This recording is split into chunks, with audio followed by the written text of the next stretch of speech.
friends? Welcome back to the Comeback Journey podcast. Here with me is Jill Hackett.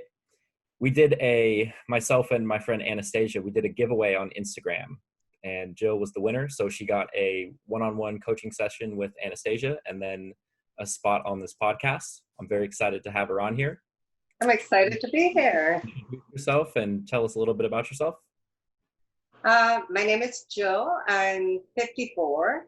I live on the east coast of Canada in Nova Scotia, and I've lived here all my life. I've been born and raised here, and it's a fun, tiny little spot surrounded by the North Atlantic Ocean.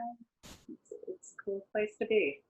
That's awesome. I have yet to be in Canada. I've never been anywhere outside of the United States except for Mexico. It's huge. There's a lot of it.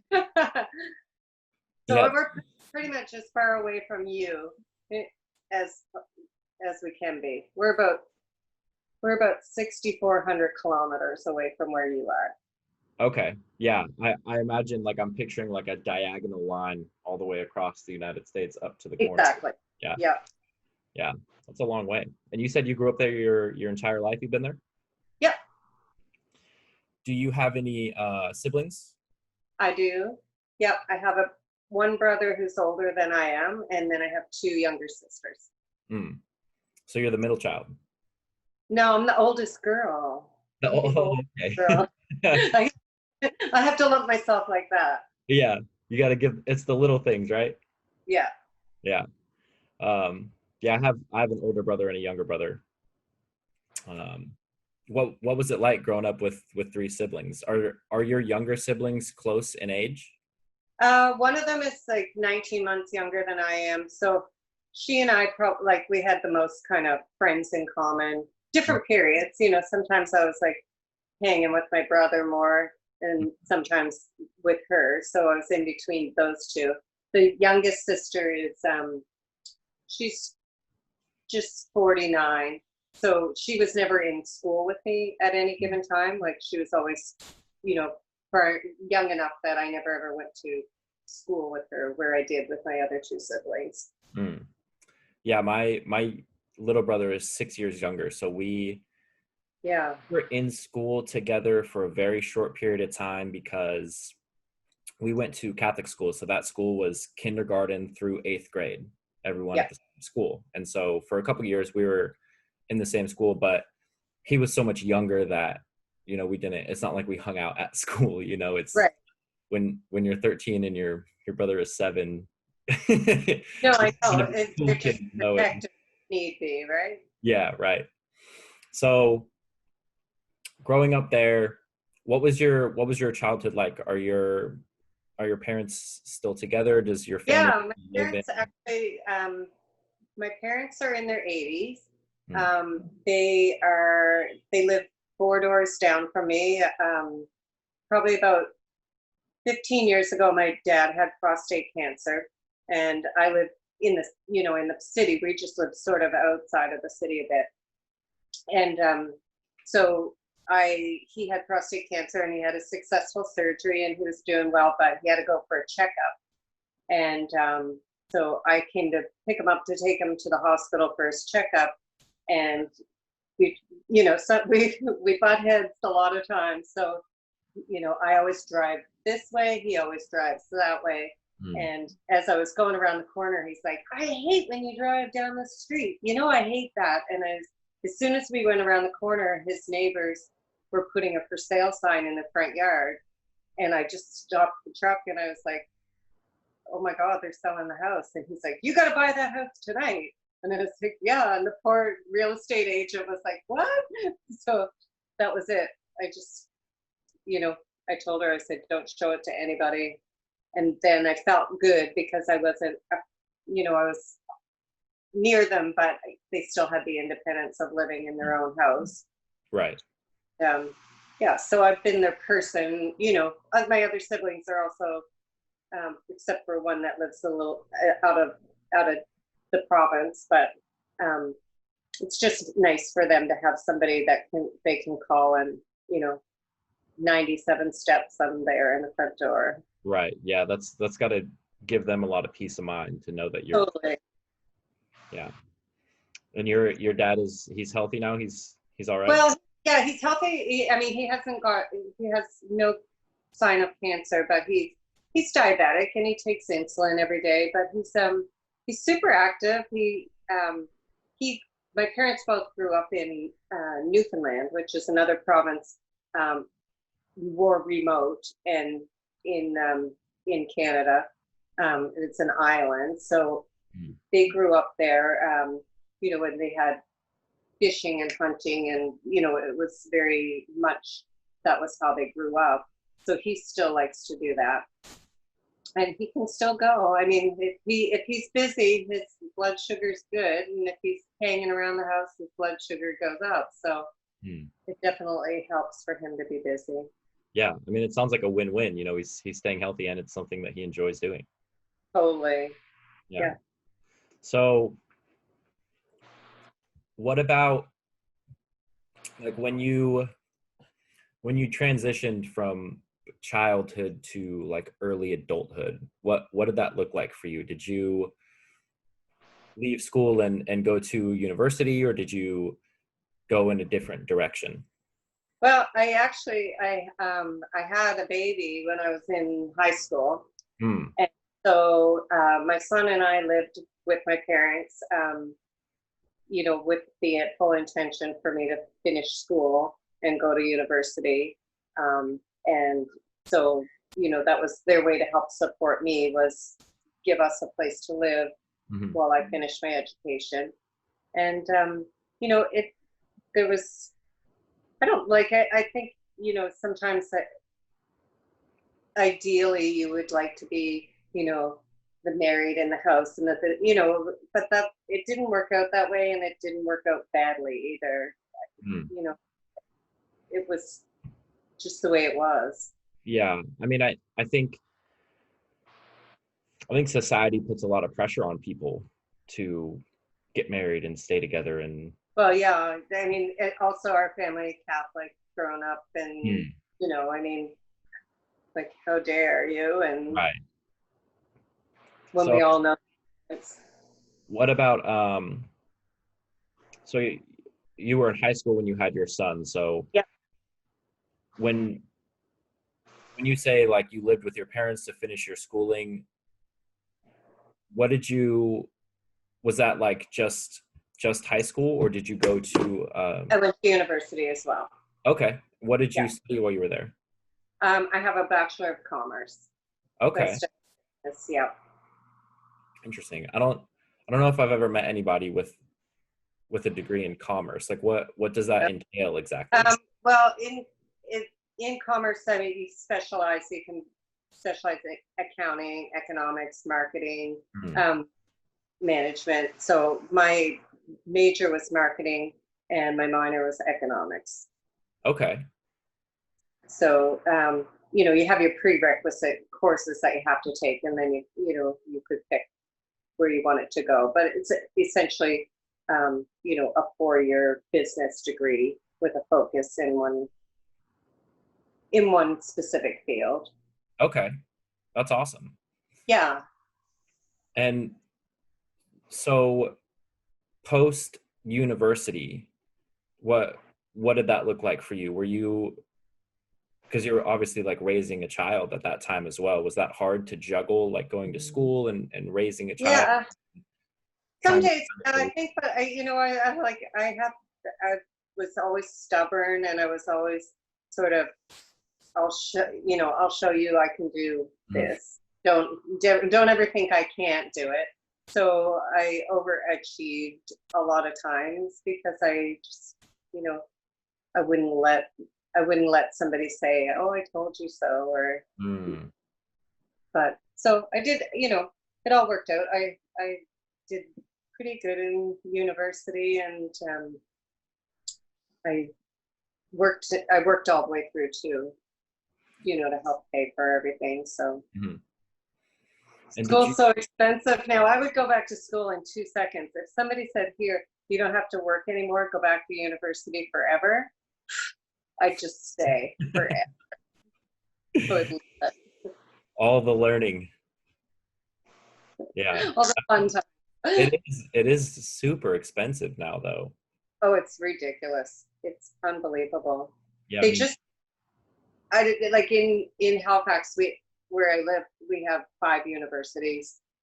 We have major law school, dental school, medical school, engineering. So we have international students from, you know, everywhere filled, except for this year, they won't be coming back. But and so there's so much opportunity for learning. And when you're young and you're trying to pick what you want to do, like, I don't know. I feel like somebody should guide young people a little better than, hey, you're good in math, so you should take business.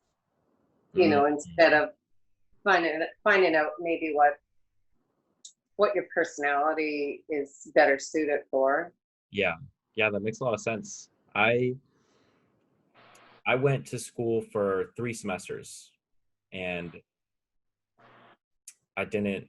I just stopped going after that. It was, uh, a period in my life where I just wasn't taking it seriously, Yeah. and I'm kind of glad that I didn't continue because I had no idea what I enjoyed or where my passion was and what I wanted to explore. And so I think it puts a lot of pressure on kids, just fresh, like, I mean, they may be 18, but they're still children, Yeah, and yeah, and especially if your parents are footing the bill for your education, they want to see some results. They don't want to see you going from, faculty to faculty, wondering what you might be good at, because every year that's thousands and thousands of dollars. Mhm. So, I feel like that's the sad part about school is that, you know, we don't have a year where we can just kind of get to know university Right. before we figure out, and then, like I said, here the university is massively expensive. It's huge. And So so you can't just have a degree because you feel like it or because you think you might be interested in, the history of Russia and you want to study it. It's never going to get you a job or whatever. So you can't take it just for that reason. You can mhm, afford to. right. Is that what happened to you? You just kind of picked something and went with it because it was Yeah. the easy option? Yeah. I mean, it was basically they had, this is in the 80s, early 80s.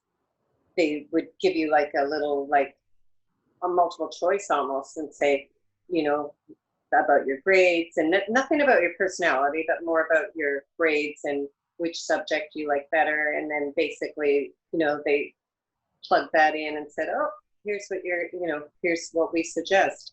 And I don't think you didn't even argue with that. You were just like, oh, you know better than I do. So Mm, yes, that's exactly it. right. Um, yeah. And just, I think, had I been more, I guess what I wanted to do is go out and get something that would get me a job that I would be able to provide for my Mhm. son. So, if I had my way, I probably would have gone back and studied languages or, um, because basically here in Canada, if you are bilingual, you can get a better opportunity for like a government job, and then you could have, you know, you could Yeah, be set. that's where the security comes in.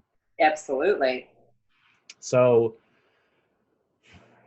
post university, what was that like for you? Did you hop right into a career and just work and raise your son? Yeah, I actually sort of never stopped doing what I was doing when I went to university. I worked in a shoe store, Hmm. and I loved it. I love shoes. Every day I loved shoes. And I worked with this guy, and it was the year I was graduating university. Um, and I was putting out resumes everywhere. And he called me and he was, are you applying for jobs? And I said, yeah. And he said, don't. He said, I'm going to open my own store and I want you to run it for me. Um, So I was like, oh, can't pass that up. Best day ever. I'm gonna get to work in shoes for the rest of my life. And yeah, so it's an independent boutique, and I still work there. I've been last week. It was 31 years. Wow. So, yeah. And you're still enjoying it. Yeah, I just, we had our first, we shut down for middle of March until the end of May when we were allowed to go back to work. And it was the first time in my whole life I was ever unemployed. It was the first time in my life it was tough. It was hard to. Yeah, I can imagine. Yeah. And so does your son live near you now? Is he still My in the son's married and he has 3 kids. So I have 3 grandkids. Oh, that's awesome. Yeah. Yeah. And he lives close to me. My son, he owns his own company in painting, like commercial painting. Okay. But he's an artist, and so he also does like custom painting, like paints motorcycles and stuff like with custom artwork. That's awesome. Yeah, so mostly he does that in the winter because he can do it in his workshop in the work. So this is him. There, it's a painting of him being a selfie. That's awesome. I was wondering what that was. Yeah, it's him. So yeah, he's like totally awesome. He's a great dad. He's he sort of looks like a tough kind of bikery kind of guy, and he's sweet. And his wife, my daughter-in-law, is they're beautiful together. They've been together since they were born, actually. Very good story. I will tell you, it's a very good story. He was born on the 13th of October, and she was born 17 hours later. And at that time, you didn't have your baby in your room with you. The babies were in a nursery, so you had to go down and look in the window and point, to your baby, or you had to go out and get it and pull it up into your room. And so when you brought visitors down, you all had to go down and look in the window and point at the baby. And so I'd say it's not the little redhead one, it's the bald one. And she was the little redhead one. And so, at the same time. Yeah. And so I didn't know her family. They didn't know me, even though we lived in close, probably like 5 kilometers away from each other, pretty close. And when they were 6 years old, he went to a birthday party for a little girl from his class. And she, and my daughter-in-law, she was there. She was sort of her mom and this other little girl's mom were mutual friends. So they had brought her, and so that day she went home and she wrote on the little hand of her doll. She wrote "TB loves JT," when she was 6. Oh, that's a love story right there. It is a great story, yeah. And so they ended up going to school together when they were junior high, so 13. And honestly, like they have been together since they were 14 years old, and they're in their 30s. Yeah, they're pretty awesome together. I'm proud of them. Yeah, that's great. It's nice to hear those stories that people can find that at such a young age. I feel like there's like this stigma around like you don't know what you want or like who you want when you're at such a young age. Yeah. Sometimes you just know. Yeah, I think she knew. I mean, obviously she wrote it down that day, but I thought like it's and when you see them together, they just they're just really chill, the two of them. Like they're not up and down at all. And their kids all are, like the grandkids are, the high drama, like major drama. And the two of them are just like this all the time. So I find it's very comical that they ended up having like 3 high drama kids. Yeah, that's interesting.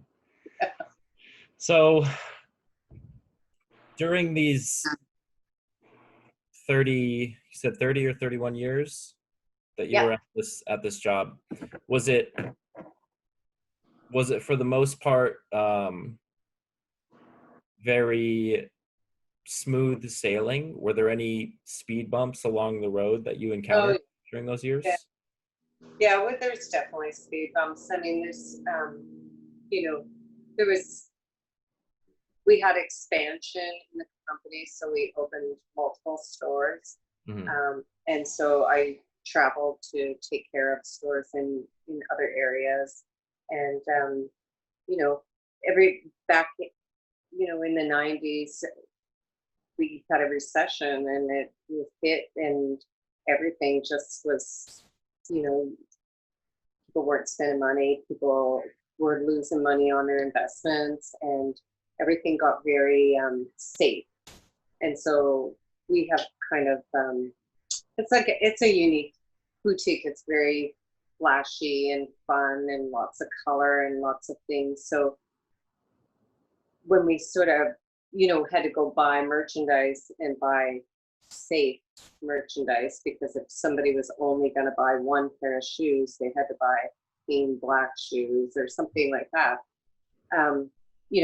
The other stores just couldn't make it. Like one store was feeding the other stores, and it was tough. So we did have a lot of, we got that real rush high of opening stores and being powerful buyers, and we go to trade shows to buy our footwear, and there's no salesman that doesn't want to hear the words, here's the order times it by 4. It's exciting, right?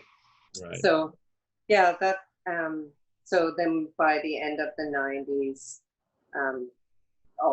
the other stores were all closed, so we were back to kind of one, which meant losing some employees and losing people that were kind of good to you and loyal to you. So I felt bad, Yeah, that's the unfortunate part of owning a business or running a small business, is in tough times it's hard to keep that afloat.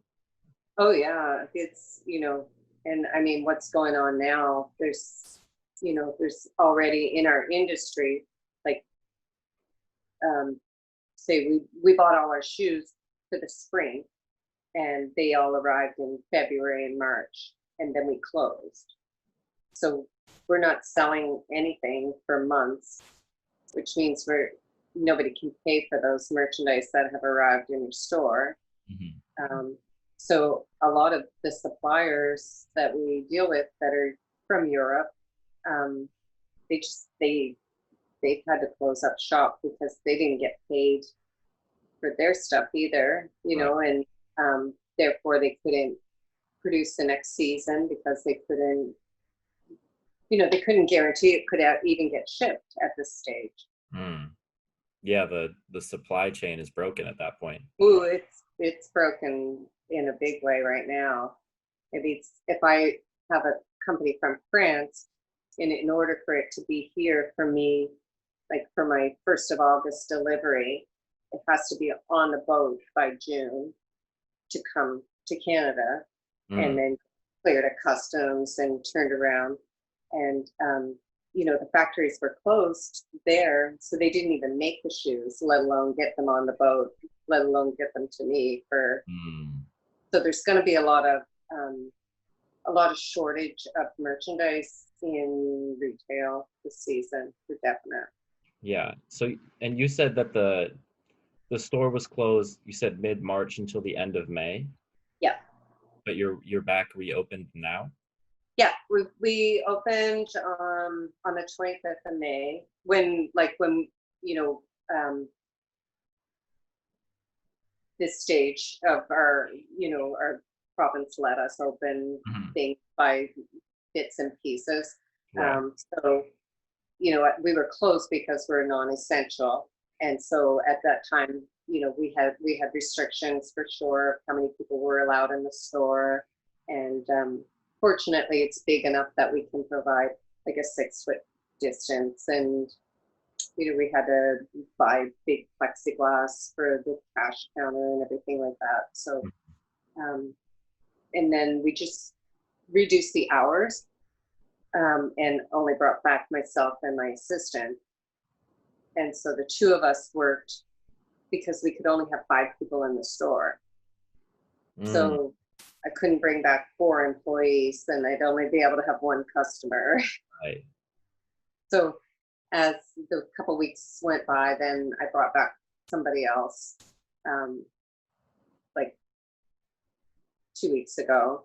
And then hopefully in another 2 weeks, I get to bring back the other person and open my full hours.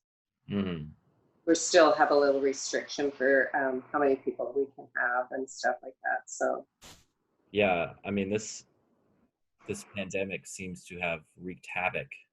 It's everywhere. Everywhere, and every level. I teach some classes at a fitness studio, and they just got opened 2 weeks ago. And I mean, these places are huge. Like, imagine paying the rent on a 12,000 foot piece of property and having no income. Like, it's tough. I mean, I was managing at a restaurant. And, the restaurant closed the 2nd or 3rd week of March, and it's still closed. Right. And fortunately, I made the decision to move back into my mom's house like the 1st week of February, before anything was happening. I was just like, you know what, I think just to like save some money, I'll move back into my mom's for a little bit. And then, a month later, everything shut down. So it worked out really well. Like, I'm grateful that I made that decision when I did. Otherwise, I'd be, stuck in an apartment, and the lease would have been up the end of July. And so I would have been there this whole time, just not like, I don't know what I would have done, And you're in California, right? Yes. Yeah. Is your government helping people out with that can't pay their rent, or? I believe they were offering some sort of relief towards that, and they also increased the unemployment. Everyone that, and this was a federal thing, so everyone in the country who qualified for unemployment got an additional $600 a week. Okay. And that was from like March until it continues through the end of July. Okay. And after that, who knows? Because as of earlier this week, I believe on Monday, our governor in California announced that restaurants that had opened for like limited capacity dine-in seating now had to reclose their dining rooms and go back to only takeout. And so we've backtracked a little bit. And so I'm in my position, I'm fortunate enough to where, like, I had some money saved, and with the unemployment and moving it back in with my mom's, like, I'm financially stable currently. But there were people that I was working with, some of my staff, mid-20s to early 30s, single parent working on just tips and paying rent at an apartment and a car payment. So what do? And it seems as though there aren't a lot of options currently for those people. And it was hard here too. The government, everybody got a paycheck. It was great if you made a low income. It sounded like a big payday, but if you made more money, it was definitely not enough to pay all your bills. Oh, like a one-time payment? No, it was monthly. So like it was like $2,000 a month. Everybody got, but that didn't matter if you made, if you only made $1,600 a month, or if you made 12,000 a month, right? Like it didn't go by your income. It's 2,000 a month, and that was that. Right. So people who, people who had a $2,500 a month mortgage, Right. That's where they were getting the same as somebody who, was three young guys were living in an apartment together, like they were making the exact same amount of money. Yeah. So that's kind of tough. And so a few of them were, they were living some good life there for a while too, because they were like, whoa, why should we go back to work? We're like, raking in this money, and, half of them didn't make that much money anyway, right? Right. Yeah. There was a similar issue here where, a lot of people were making, let's say, $500 a week, right? And then wherever they're working closes, and their unemployment that they get is $250 a week. But then they also get the additional $600 a week. Right. That's a lot of money. And that's so a big thing. And when their job reopens, they're less likely to return because they're making more money with their unemployment benefits than they are actually working. And yeah, so what they do here is if you call somebody back to work and they don't come, you file it with the government right away and they cut off their pay. Yeah, it's the same here. Yeah, so all right. If you're offered a job and you refuse, that's the case. But there are a lot of businesses that closed permanently. And so in that case, technically you're supposed to be actively looking for work while you're collecting these unemployment benefits. But through the end of July, you don't have to do that. Right. And so no one's really looking for work if they're on unemployment because they don't have to. Right. And then that trickles into, businesses that want to reopen, and yet they can't find anybody to work. Totally. And the thing is, it's easy to get, same with, not so much with my employees in the shoe store, but, other employees that are, friends of mine that are in the businesses and restaurant business and stuff like that.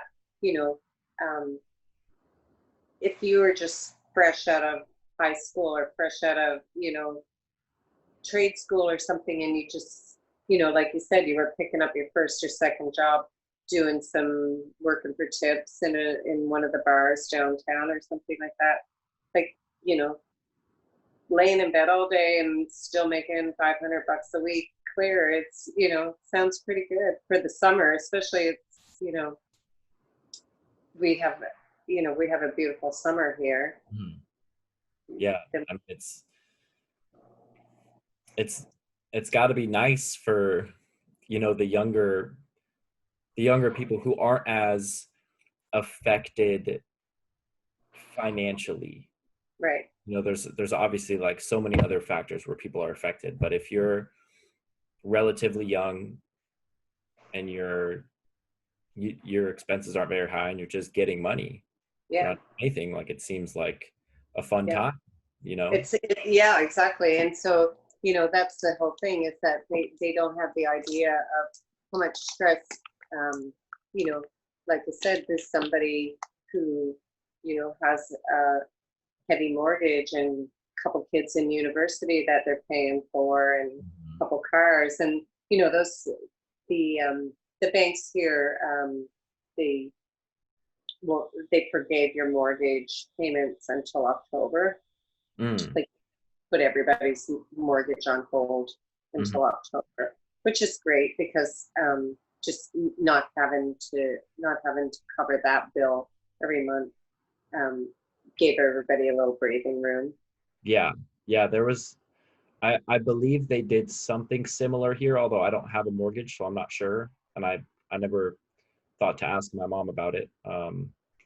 But they did that with auto loans as well, Yeah. because my insurance. So my payments were deferred until this month. So Mhm. I haven't made a car payment since February, and my next one will be at the end of this month. So it was nice. Obviously, like there's still interest being accrued, but in the long run, like nobody's going to care about that because it's saving them that financial burden at the moment.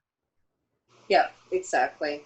And it's been, I think like, I guess for me, I feel like, I had gone through like the 7 stages of grief with this crazy thing, like being home and having like, I was mad because nowhere in the world, if you work for somebody for 31 years, they would never be able to just let you go with Mm-hmm. no pay and no severance and everything. And so I was just like, in my mind, I was just like, see, that's what your job was worth and Mm-hmm. what you worked all of those years for. And then, there was days I was just like, I don't have to go to work today. Yeah, yeah. That's the thing is, do you feel guilty for having that time off? And even though there's so much suffering going on a global scale, but I think, the important part is just to recognize that it's not like you're glorifying the situation, Right, you're taking it as it comes. right. And And I mean, we've stayed, we've had a super amazing numbers in our, like where I live. Um, we've in 30 something days, we've had 5 cases, and all 5 of those people have been traveling, like mm, back, that have either traveled by plane or come from away. mm-hmm, So we were, before they opened the border to, um, we have like the Atlantic provinces. So there's 4 that are right on the North Atlantic Ocean. And mm-hmm. so now we're allowed to go in, back and forth through there without having to isolate. Okay. We can, if we travel past that in Canada, we have to isolate for 2 weeks, Mm-hmm. and then again 2 weeks when we get home. Yeah, So if I wanted to go see my sister, I'd need 5 weeks off to visit her for 1 week. yeah, Yeah. yeah. My girlfriend lives in Arizona, and Okay. currently that state has the most rapid increase of new cases. And How do they even go outside? It's so hot. I know, well, How do so they spread it around? I've been to Arizona. I've been to California too. And Arizona was like the hottest place I've ever witnessed in my life. yeah, I'm moving there next year in Are June. you? Yeah. Um, and I'm definitely not excited for the heat, but I am excited for the lower price of real estate. Oh yeah. So I could put up with the heat for a couple years. Yeah, and sure. but my girlfriend, she's moving. She just got accepted to Arizona State University, Cool. and so she's moving there next, actually a week from today. She's moving into an apartment in Phoenix, and luckily her program that she got for her degree is all online, which Oh the good. entire place is online right now anyways, but she opted for, even if universities reopen, her program is able to be done online regardless. And Great. the job that she's getting is also working remote. And so she can just kind of hang out at her own place and work from there and go to school and not really have to place herself in any risky situations, any unnecessary risk, And Great. out here, it's fortunately I haven't had any negative impact from anything. And you know, I I've talked to some friends who are struggling right now, you know, and I'm just hoping that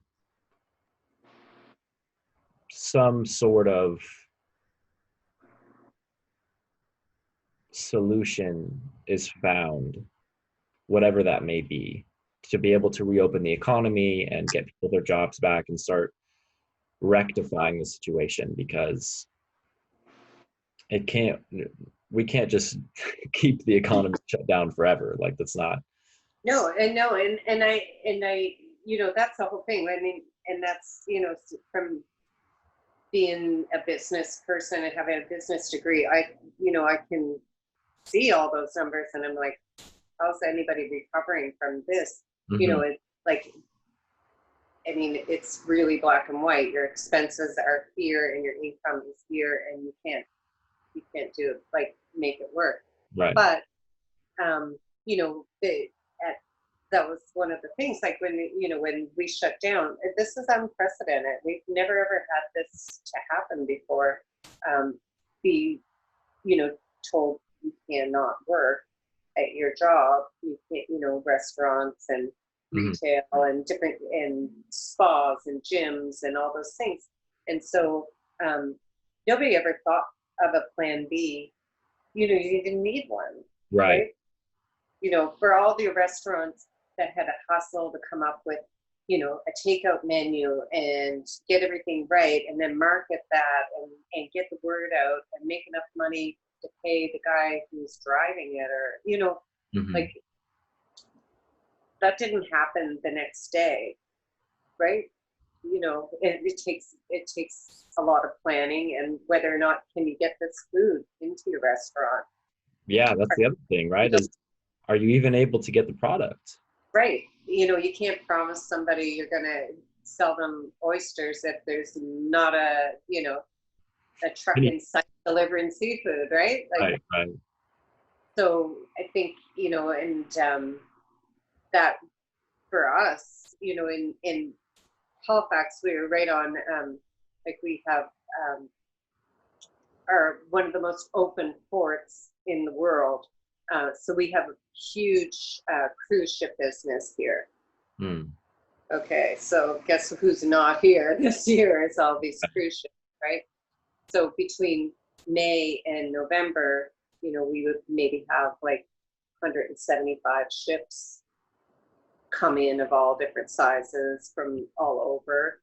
And so all the shops, everybody who's lined up downtown, including the hotels and casino and all the seafood restaurants and everything, you know, they're allowed to open, but there's nobody there to support them. Right. The tourism is zero. So that even there, you know, like saying, okay, you can open, doesn't just turn on the money faucet. Right. Because their target customer is still home in you know, Georgia or wherever, right? Like, right. And so, even if there were people out, no one's, at least most people aren't frivolously spending money on touristy things. Right. You know, so it's such a multifaceted, complex issue, and it doesn't seem as though there's any one right way to solve it. No. And it, you know, I think, like, the owner of the studio that I work out in, you know, she was always like, why can't they just hit pause and nobody pays anything until things go back, and then hit play again, and we all just, and you know, in a way that kind of could have been a better solution, rather than, you know, giving people $600 a week, whether they needed 12,000 or whether they needed 1,800. You know what I mean? Like, right. You know, that helped a lot of people, but it didn't help enough people who, you know, that's why you go to university. That's why we work hard, you know, to get a career where you're making more money, and of course you have more expenses. So those people who aren't going to be investing and taking trips and eating and fine dining and stuff like that, that's going to hurt too. I mean, that's not your curbside takeout person anyway. Right. So I think that, although I'm very surprised at how many of my customers were able to work from home. Yeah. I think that's going to be something that I don't see that going away. I think a lot of companies are noticing that they can have people work from home with the same levels of productivity and not pay the overhead of having an office building. Right. And one of my best friends he was working in an office for an aerospace company, and everyone's now working from home. And after like 2 months, they sent out a survey to all the employees, like, how productive do you feel working from home? Is this something that you would like to do permanently? Like, kind of gauging where people are at. And my mom has been working from home for 10 years.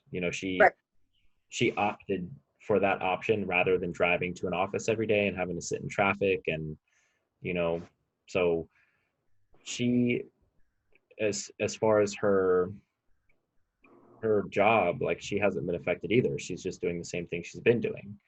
And I think a lot of companies are gonna definitely implement that, because that's the overhead that and maybe, I don't know if that is a lure to get employees, is saying, here's your job and you got to stay at home and do it, where you take somebody prospective employee into a fancy office with nice stuff, and then they feel like this is a great place to work.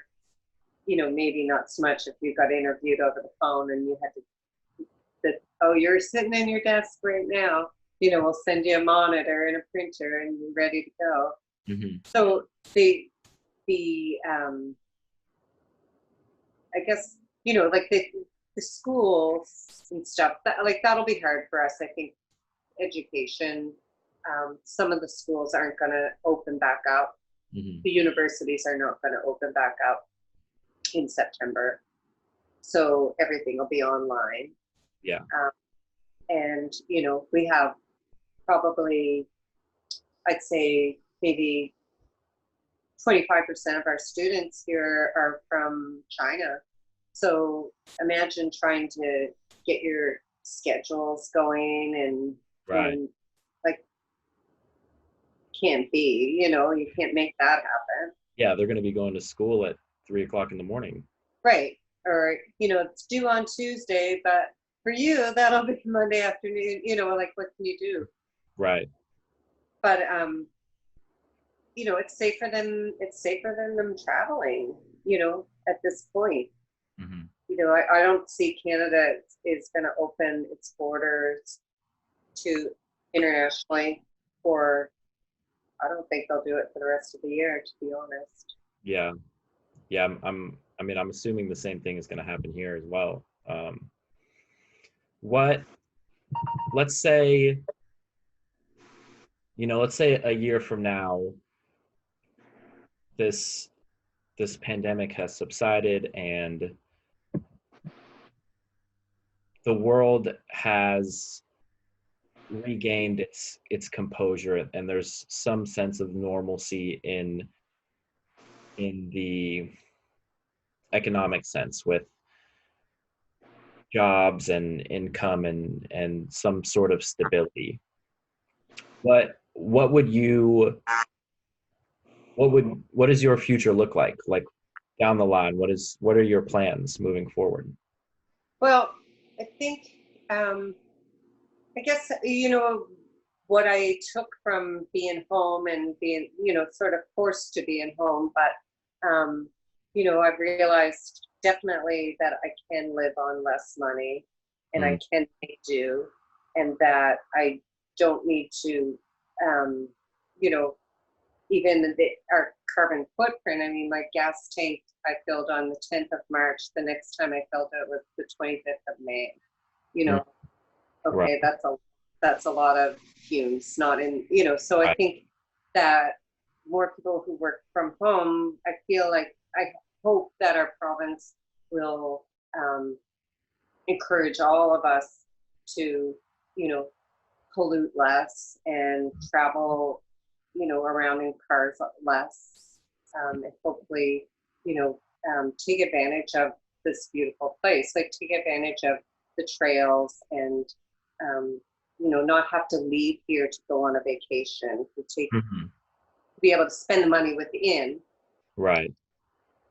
So I definitely hope that I have, I think this year everything is a big mess up, but I think next year, I would like to support more local businesses and, instead of leaving town for a weekend, maybe, go for a 3-hour drive and stay in a nice bed and breakfast and kind of support somebody who probably struggled a lot through this. Right. And hope that they can kind of pull through. Yeah. I never really thought about that, but I generally try to support small businesses just because, the majority of my work experience is in restaurants. And large like national chain restaurants, like they're gonna be fine, but the mom and pop shops and the new startup restaurant that's only been open for 2 years, those are the ones that need the most support. So totally. And those are the ones that, if we have a voice, or if we have, any following in our social media or anything like that, the little things that we can do to promote them, even if it gets them a couple sales a week, right. Hopefully those people will tell more people, because from that, from your experience, that somebody's living off tips, right. Right. And that's it. And, it's too tough for somebody to have to think about this happening again and things all shutting down again. I know a lot of people, I'm just going to turn on the light. I'm getting there. I think that if anybody's, I don't want people to be discouraged from being in an independent business, right? Yeah, I agree. Because if the person who owns your restaurant says, don't ever open up your own restaurant because you're going to go, you'll never make it or something like that, it's gonna only let those great big giant corporations rule everything, right? Right. Yeah, I agree. So to wrap this up, do you have any local businesses that you want to shout out if they have social media, or maybe your own boutique, if you want to get the word and get some awareness out there? Definitely. So the store where I work is called John David Shoes, and that's here in Halifax. And the studio where I teach is called NS Circus, and the owner there also, as well as the owner in my shoe store, both of them have busted their butts to keep their business going throughout, and really happy that they've been welcoming back employees and students and customers. It's been pretty good. I'm pretty lucky. Yeah. That I'm for two really hardworking people. So that's incredible. Yeah, it is. And I'm hoping that things work out for both of the places that you're working at, and that people, I hope more people adopt the attitude that you have of maybe trying to flood whatever expendable income they have back into the businesses in their communities. It would be so great. Yeah, it would totally. It just every dollar was going to help somebody, and might stay here and retire here. You know what I mean? So it'll help our economy so much. Yeah. Well, thank you so much for this. This was an awesome conversation. I'm really glad I met you, and and to hear your story and your take on the current state of the world. And I really enjoyed it. Thank you, Nicholas. I appreciate it. And all the best in Phoenix. Holy hot. Ooh, I wouldn't be. No, this northern girl, I couldn't handle it. Yeah. 3 days. For me, it seems kind of hot. Like it's in San Diego today, it was, 90 something degrees Fahrenheit. Yeah. And in Phoenix, a normal day in the summer is like 110. So. But it doesn't go down in the nighttime. That's the problem. No, it's in California where it's 90 in the day, but it goes down to the 60s in the night. So it's like, right. When it's still 114 at 2 o'clock in the morning. I know it's going to be an adjustment for sure, but I'm looking forward to it regardless. Yeah, it's fun. It's awesome. Cool. Well, thank you so much again for being on here. Thank you so much. I really appreciate it. This was so much fun. Yeah, it was. All right, my friends, signing out. Until next time.